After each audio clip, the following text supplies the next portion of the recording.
Somebody found a stick. Now that's what he thinks he wants to play now, stick.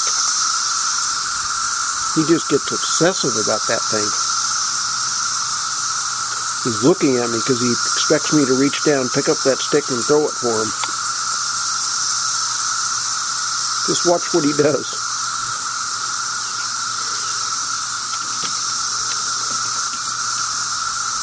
And here we go.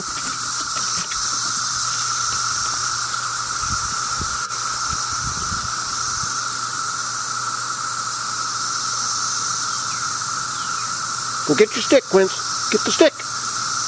Quincy, go get your stick.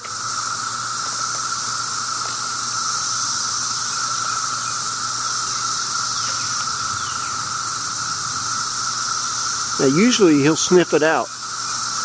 He'll run all over the yard until he finds it. Go find your stick.